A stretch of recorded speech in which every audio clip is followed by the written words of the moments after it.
Қайырлы күн, құрметті біздің өнерсүйер қауым. Өздеріңіз бүгін байқағандай біз Қытай мәдениетіне тоқталамыз. Құпияға толы шығыстың бұл елі көп адамдардың ойларын дүрліктіріп, жүректерін толғандырады. Бұл мемлекеттің мәдениеті біздің және Еуропа мен Азия елдерінің мәдениеттерінен өзгеше. Бір жарты сағаттық дәрісімізде Қытай мәдениеті жайлы айтып беру, ол бір кішкентай ғана ыдысқа дүниежүзілік мұхиттардың суын құйғанмен тең. Бүгінгі біздің мақсатымыз жалпы Қытай мәдениетін жоғарыдан ғана бақылап қарастыру.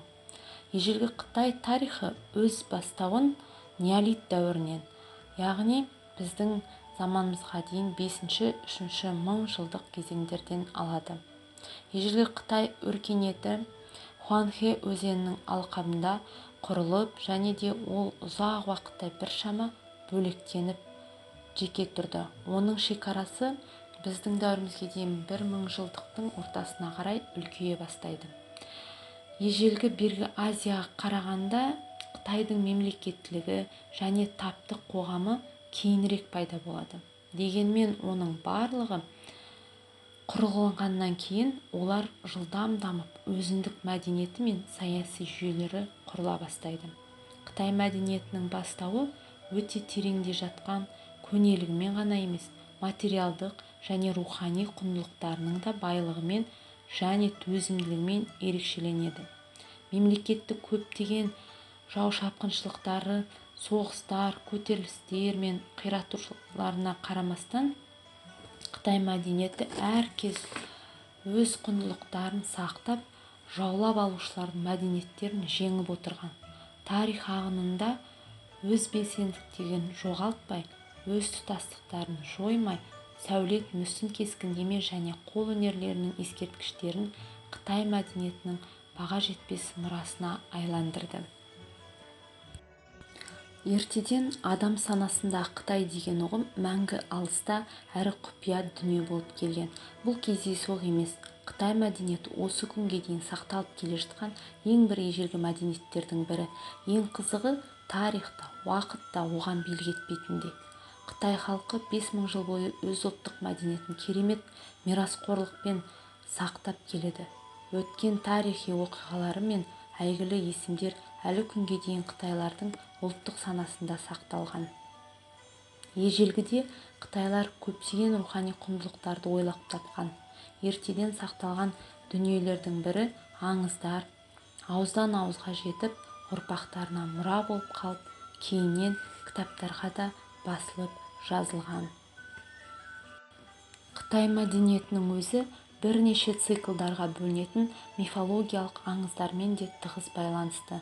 Аспан асты елінен де өзге мемлекеттерде танымал болған табиғат пен адамның алғашқы хаостан пайда болуы туралы космогониялық аңызы белгілі. Сондай бір тұжырым бойынша жанды және жансыз заттар хаостың екіге бөлінуінен, қара мен ақ, ин мен яньнен туындаған. Ин мен янь бір-бірімен тығыз байланыста, үнемі толқын іспеттес, қозғалыста болып, жоғары, төмен жылжып, бір гармонияны сақтап тұрғандай. Ер мен әйел бейіндегі қозғалыс сияқты, махаббат сияқты. Бірақ өмірде бір-біріне қарама-қарсы, бір-бірін толықтырып та тұрады, бір үйлесімде жүреді. Және де бұл үнемі қозғалыста тұрған қараның ақсыз, ақтың қарасыз өмір сүре алмайтындығын, өмір шексіздігін көрсетеді. Осылардың күресінен табиғаттағы 5 элемент те пайда болды. Оны У-Син деп атайды. Яғни ол су, от, ағаш, металл және жер. Бұлардан материалдық әлемнің көп түрлігі 10 000 зат Вань-У деп аталынатын бөлшектер пайда болды. Оның ішінде адам да бар. Бұл 5 элемент үнемі қозғалыста және гармонияда, бірінен бірі туындайды. Судан ағаш, ағаштан от, оттан жер, жерден металл, металдан су, және олар бірін-бірі жеңе де алады. Осы ілім бағытында Қытай мәдениетінің әрбір саласы өз ізденіс жолында болды. Ол медицина болсын, білім болсын, рухани, философиялық тұрғыдан болсын, осы 5 элементті әр жерде өзінің бір орнын тауып қолданып отырды.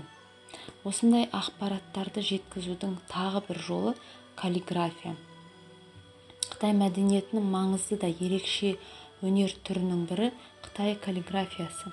Бастапқыда бұл иероглифтердің адам мен аспан арасындағы тілдесудегі сиқырлы шартты белгілер ретінде болып келетін. Қытай жазуының нақты жасы үнемі анықталу барысында. 1962 жылы Хуанхэ өзенінің маңындағы Цзяху неолиттік мекенінде жүргізілген қазба жұмыстарында тасбақа сауыттар табылады. Оларда жазылған шартты белгілер болады. Олар ежелгі Қытай иероглифтерінің сызбаларына ұқсас. Ол пиктограммалар біздің дәуірімізге дейін 6 мыңжылдыққа жатады. Танымал Қытай жазбасын зерттеуші Тан Ланның болжам бойынша иероглифтер 4-5 мың жыл бұрын пайда болған. Алғашқыда иероглифтер белгілі бір сурет ретінде болған. Мысалы, ауыз деген иероглифті жартылай шеңбер түрінде салған. Оны коу деп айтқан. Немесе жаңбыр, юи деген иероглифте жаңбырдың тамшыларын бейнелеген. Уақыт өте келе суреттер схемаланып, өзгеріп, жаңа заманға бейімделіп, алғашқы суреттерден еш белгі қалмай қалады. Бірде-бір иероглиф пиктографиялық айқындылығын сақтамайды. Өздеріңіз көріп отырғандай, мына суреттен оны байқауға болады. Бұл жерде сол адамның ауыз, сөйлеу, көру, мұрын, құлақ деген иероглифтерін бұрынғы алғашқы шартты белгілермен салыстырсақ, дәл сол айтып тұрған затты суреттеумен басталған екен. Одан кейін иероглифтер қатты өзгеріске түсіп, өзіндік жазу мәнеріне айналады. Қытайда ең бағалы дүние ол жер. Қытайлықтар ол ең бірінші жер иеленуші, теңізшілер және жауынгерлер. Империяның солтүстік шекарасын қауіпсіздендіру үшін нығыздалған, яғни тапталған жерден және тас кесегінен ұлы Қытай қабырғасы орнатылған.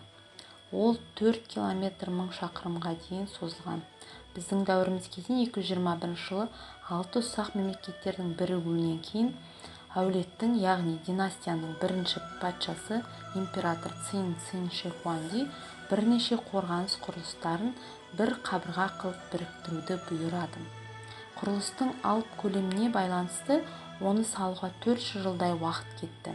Әулеттердің ауысуы барысында ұлы Қытай қабырғасы өз көлемін де өзгертті, кейде тіпті құлатылған. Мысалы, Мин әулеті билік кезінде әр 200 метр арақашықтықтан кейін әскери мұнара салынып, сыртқы жағынан қорғаныс үшін үшкір тіс тәрізді амбразуралық қалқандар жасалынған. Қытай құрылысшыларының керемет шеберліктерінің арқасында қабырғаның кейбір бөліктері өздерінің бастапқыдағы көлемін осы күнге дейін сақтап қалған. Ертеде әскери топтар мен арбалардың жүруіне ыңғайланған жерлерден әлі күнге дейін ешбір кедергісіз автокөліктер мен велосипедтер және жаяу адамдарда ағылып жүріп жатады. Өзінің 5000 жыл бойғы ғұмырында Қытай халқы адамзат мәдениетінде, ғылым және техника саласында үлкен жаңалықтар ашып, әлем өркениетінің қорын байытты.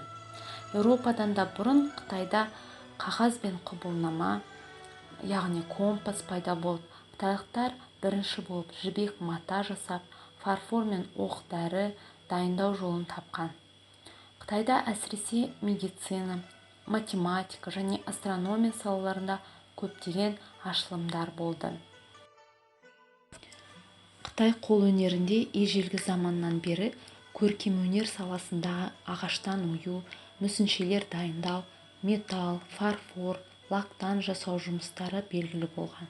Жеңіл де жылтыр әрі су өткізбейтін заттарды бірнеше қабат лак ағашының шырынымен жағып, ағашты, теріні, кенепті өңдеген. Ал жер иеленушілері керамикалық ыдыс жасауда өз көріністерін тапты. Ыдыстарда ғана емес, сонымен қатар текстильді, яғни жібек маталарда да әсем бояулардың байлығы және ою-өрнектердің түрлері мен қиындығы, ондағы салынған әрбір суреттің өзі бір үлкен туынды ретінде, кескіндеме ретінде жасалып шыққандығының барлығы қалай дамығандығын көрсетіп, өзінің бір парақ ретінде қалыптасады. Ежелгі Қытай мәдениетінде табиғат сырын пайымдаушы адам құрметке ие болған. Қазіргі Қытай шекарасында тұрған ежелгі тайпалар өз заманында табиғаттың өзгерісін, жыл мезгілдердің ауысу құбылыстарын бақылауды бай тәжірибеге ие болған. Табиғатты үнемі бақылаумен болған. Біздің заманымыздың 1 ғасырында ұлы астроном Джан Хан сейсмограф жер тербелісін жазуға арналған аспап және аспан шырақтарын бақылайтын құрал ойлап тапқан. Және де осы қолөнер жұмыстарын жасау барысында материалдардың түрлері өзгеріп, өнерлері шыңдала берді. Ең ежелгі жазылған керамика Яншао деп бірінші қазба жұмыстары жүргізілген жердің атымен аталды. Көзеші немесе қысшы ыдыстың бетіне сурет салғанда оны мәңгілікке бекітеді. Ал 1400 градустағы температурада күйдіру арқылы ыдысты мықты және жылтыр қылып жасайды. Табақтар, тостағандар, амфорлар, құмыралар әртүрлі мақсаттарда қолданылған. Үлкен көлемдегі ыдыстарды жерлеуге арналған сауыт ретінде қолданып, сүйір түпті ыдыстарда арпа сақтап, құмыраларға шарап пен май құйып, оларды табиғат рухтарына құрбандық шалу рәсімдерінде пайдаланған. Ежелгі қытайлықтар сонымен қатар түрлі түсті керамиканы да жасай алған. Алғашқы құл иеленушілік Қытай мемлекеті біздің заманымызға дейін 16-12 ғасырларда пайда болды. Осы кезеңдерде алғашқы қалалар салынып, иероглифтік жазу жүйесі құрылып, қола құю техникасы ойлап табылып, жібек мата тігу жанданып, әлем жайлы түсініктегі діни аңыздар күрделеніп, әрі тұрақтанды. Әлемдегі аспан мен жер бір-бірімен байланыстағы бір күш көрінісінде болды. Жерлеу рәсімдерінің сызбалары да алдын ала жасалынған. Ежелгі қытайлықтардың сенімі бойынша, олардың өмірінің жақсы болуы қайтыс болған ата-баба аруағының оларды қолдауынан деп сенген. Бабаның аруағы аң белгісінде көрініс тауып, ұрпақтарына қамқор болу үшін оған қызмет етіп, белгілі рәсімдерді сақтап, құрбандық шалып отырған. Ата-бабаға табынушылық Қытайда үлкен орын алып, жерлеу рәсімдері мен молаларды әшекелеуге үлкен көңіл бөлінеді. Өзге де ежелгі елдердің өркениетіндей мемлекеттің күші мен билеушінің шексіз билігінің көріністерін орасан күрделі жерлеу құрылыстарынан байқауға болады. Қытайдың бірінші императоры Цин Шихуанның алып жер асты сарайын салу құрылысында 100 мыңға жуық адам жұмыс істеген. Цин Шихуан патша болып таққа отырғаннан кейін оның мазарының құрылысы 1 жылдан соң салына бастады. Билігі 10 жылдан астам жүрді. Үлкен биік үйілген тауға барар жол. Жерлеу тауының жанындағы жер асты кеңістігінде жарты шақырымдай аралықта жер асты бөлмелері толып жатты. Оларды 6 мыңдай мазарды қорғайтын жауынгерлер орналасты. Ат үстінде және арбадағы мүсіндер шынайы үлкендіктегі көлемде жасалып, шынайы түстерге келтіріліп боялған. барлық әскер қолбасшылары салтанатты қимыл қозғалыста болса, жауынгерлер бір тізелерін бүгіп бірдей қозғалыста орындалған. Жер астында мәңгілікке қатып қалған бұл әскер император тыныштығын күзету, бағынушылық идеясын көрсетеді. Патша моласына дейінгі жолда кездесетін көптеген фигуралар патшалығы алып көлемдігімен таң қалдырады және бірде-бір бет бейне қайталанбайды. Бір қалыптағы көлемдерді қолданбай, әрбір фигура жекелеме дайындалғандай іспеттес. Циндік мүсін Ин және Чжоу әулетінің кезеңіндегі өнер мен одан кейінгі Han және Тан әулетінің өнерін байланыстырушы буын. Циндік саз балшықтан жасалынған бұл жауынгерлер мен ат мүсіндерінің арқасында Қытай мүсін өнерінің тарихында жарқын бір бет ашылды. Жауынгерлердің бет бейнесінен, қимыл қозғалысынан әртүрлі жастағы және әртүрлі тағдырдағы, түрлі тайпа мен әртүрлі дәрежедегі адамдардың ішкі жан дүние ойларын жеткізеді. Мысалы, бір жаяу әскер адамдары суыққанды, қу болып келсе, екіншілері қуатты да батыл, үшіншілері күшті, айлакерлігімен ерекшеленеді. Тіпті ұсақ-түйек заттар керемет дәлдікпен жасалынған. Мысалы, әртүрлі шаш үлгілер, сауыт саймандарының жасалу шеберлігі соншалықты тіпті небір тігіс түрлерінде көруге болады. Сондай дәлдікпен аттың тістері де орындалған. Олардың көбінде 6 тіс жасалынған. Ол 6 жастағы екенін білдіреді. Әрбір бөлшек жекелеме құйылып жабыстыру, бояу, нақыштау және сырт пішіндеу арқылы жасалған. Саз балшығы арқылы осы бөлшектерді бір-бірімен жабыстырып, күйдіріп, содан кейін бояған. Жауынгерлердің қолдары мен беттерін дене түстес, сауыт саймандарын ашық жасыл, көк, күңгірт жасыл және қоңыр түстерге бояған. Сол замандағы саз балшықтан жасалған заттарды өңдейтін бас шеберхана қойған аты мен номерін әрбір шебер жасаған жауынгерлердің кеуделеріне жазып отырған. 10 мыңға жуық қарулардың ғажайып үлгілері табылды.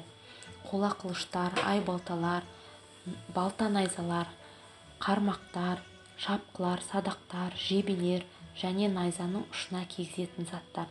Олардың жартысы өткір жүздерін сақтап қалған. Ал қылыштарды хромдық сұйықтықпен тазалағаннан кейін жап-жаңадай жалтырап, ұстара секілді өткір болып, әлемдік металлургия тарихында таңғажайып заттың түп нұсқасы болып шыға келді. Бұның барлығы 2000 жыл бұрынғы металлургия және қару жасау технологиясы үлкен дәрежеде болғандығына дәлел бола алады. Сонымен қатар, қола күйме арбалар мен аттар да жасалу шеберлігі жағынан таң қалдырды. Археологтарды таң қалдырған бір дерек қазба жұмысы кезінде табылған қола күйме арбалардың түстерінің жылтырап, жаңа ғана боялғандай қалыпта болғандығы. Немесе тағы да оның жасалу кезіндегі шеберлігі. Онда балқытып біріктіру, яғни сварка, тойтару, клепка дейді. Екі темірді беттестіре шегелеп тойтару, тиектеп бекіту, нақыштап, жылтырату жұмыстарын жасаған. Соның барлығы сол кезеңдерде өте жақсы дамыған екен. Жерлеу рәсімдері ең қасиетті істердің бірі болғандықтан, өлген адамды оның дәрежесіне сай заттармен қоршаған. Жерлеу рәсімдерінің сәндеу жағы әртүрлі болғанымен өзіндік ұлттық элементтері де болды. Олар жарықтың түсуі жағынан ыңғайластырылған бірнеше жер асты бөлмелерінен құралған. Сағананың, яғни склептің есігі күзетшілердің суреттері ойып салынған тастан жасалынған. Ал кейіннен біздің дәуіріміздің 7-9 ғасырларында Тан империясы кезеңінде осы жерлеу саяжолына қарай рухтар аллеясын жасайды. Ол ұзын жолдың екі жақ бөктерінде, екі жақ жанында биіктен төмен қарай мүсіндермен, тас пилондармен қоршап жерлеу шекарасына бастап кіретін жолды белгілеп көрсеткен. Ата-баба аруағына табынушылық барлық өнер түрлерін біріктіреді. Молаларда әртүрлі заттар табыла бастайды. Жұмақтың қасиетті өлместік тауы Бошань деген тау бейнесіне келтіріп, алтын және күмістен жасалынған хош иісті шығаратын аспап, қол шамын ұстаған үй қызметіндегі әйел бейнесіне жасалған шамдар, қола және саздан жасалынған ыдыстар, шауып келе жатқан аттар мен мола күзетшілерінің мүсіншелері, музыканттар мен акробаттардың бейнелері, үй қызметшілері мен бишілердің мүсіндері, барлығы осындай қазба жұмыстары кезінде табылады. Қол өнерінің даму кезеңінің шарықтау барысында керамиканың әртүрлі материалдардың сан түрлі көбейе бастайды, мәдениеті дами бастайды. Сол кезеңдерде қарапайым халық та өзінің молаларын, мазарларын әшекейлеуге тырысады. Тек қана императорлардың мазарлары әшекеленбейді, жай адамдар әшекейлеуге тырысады. Ал енді біздің дәуіріміздің 1 ғасырында Қытайға енді буддизм келе бастайды. Ол орталық Азия арқылы Үндістаннан келеді. Жаңа дінмен бірге көркемөнер мәдениетінің жаңа түрлері пайда бола бастайды. Буддизмнің таралуы арқылы мүсін және кескіндемеде алып бейнелерге қызығушылық туындайды. Орасан үлкен ансамбльдер құруға тырысады. Бүкіл елде көп шақырымды жартас монастырлары, ағаш пен кірпіштен салынған ғибадатханалар мен пагодалар құрылысы басталып кетеді. Пагода дегеніміз бұл буддистік ескерткіш бұйымдарын сақтайтын және қасиетті жерлерді белгілейтін көп қабатты мұнаралар мен павильондар. Пагодалар әртүрлі болып келеді, дөңгелек те көп қырлы да. Сондайлардың бірнеше түрлерін міне сіздердің алдарыңызда тұр. Даяньта пагодасын жаңа көрдік, дала қаздарының үлкен пагодасы ол. Ал мынау болса Сяояньта пагодасы, ол дала қаздарының кішкентай пагодасы. Енді міне алдарыңызда өте көне пагодалардың бірі кірпіштен салынған 2 қырлы мұнара. Ол Сюнь Юэсі пагодасы. Ол 589-608 жылдарға жататын мұнара. Пагодалар, ғибадатханалар мен кейбір үй шатырларының бұрыштары жоғары қайырылған болып келеді. Бұл ерекшелігі арқылы оның Қытай сәулетіне жататындығын анықтауға болады. Бұл шатырлар қабырғаларға емес, бағаналар мен арнайы тіреуіштермен бекітіліп, аспанда қалықтап тұрғандай әсерді береді. Әлемде түзу сызықпен ғана жүре алатын зұлым рухтар өте көп деп сенген. Шатыр бұрыштарын қайыратын болған. Қайырылған шатыр оларды бағытынан тайдырып, үй тұрғындарын немесе қасиетті жерлерді зұлымдықтан сақтап тұрады деген сенім болған. Қытайда кейбір буддалық монастырлар тауларда, биік шыңдарда орналасқан. Көптеген үңгірлер және қуыстармен қиылысқан бұл жартас монастырлары жолаушыларға алыс шақырымдардан бастап ашыла бастаған. Олар Үндістан буддалық монастырларына ұқсатылып, қалың дала жартастарында ойылып, табиғатпен үзілмес байланыста салынған. Орасан алып 13-15-17 метрлік буддалық құрылыстар ғибадатханалардың ядросы ретінде үңгірлердің тұңғиығында кіреберіске қарсы орналасқан. Мүсіндік безендіру кескіндемелік безендірумен тығыз байланыста болды. Осы кезеңде шиыршық қағаздағы свиток станокты кескіндеменің дамуы басталады. Ежелден біздің заманымызға дейін сақталған жібек матада көлденең орналасқан шиыршық қағаздар суретші Гу Кайджимен орындалған. Оның бірнеше картиналары танымал, мысалы сарай бикештеріне өсиет деген 9 әртүрлі көріністерден құралған картина. Әрбір қойылым дербес жанрлық композицияда әдемі көркем жазулармен бөлінген. Гу Кайджи болып жатқан істің жерін белгілемейді. Оның фигуралары алтын түстес жібек мата фонында емін-еркін орналасады. 10 ғасырда император сарайында кескіндеме академиясы ашылды. Бірақ одан да ерте кезде кескіндеме жанрлары анықталған. Салтанатты портрет, өсімдіктер және құстар, жәндіктер бейнелейтін анималистикалық жанрлар дамыған. Адамдар мен заттарды бейнелейтін тұрмыс салт жанры да. Поэзия және көркем жазумен үзілмес байланысты құратын пейзаждық жанрда дербес өзіндік бір мағынаға ие бола бастаған. Қытай орта ғасырында ең танымал болған суретшінің бірі Ван Вэй. Алдарыңызда осы суретшінің бірнеше туындыларын көре аласыздар.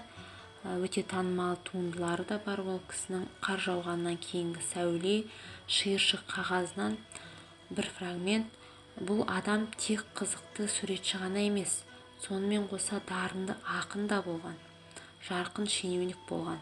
Ойға кетіп, картиналар жазу үшін ол сарайдағы орнын тастап монастырға кетіп қалған екен. Тағы бір Қытайда орта ғасырда танымал болған кескіндемеші Го Си. Ол пейзаж кескіндемесіндегі бастаушы теоретиктердің бірі болған. Сары өзен алқабында, ерте келген көктем деген туындылары өте танымал.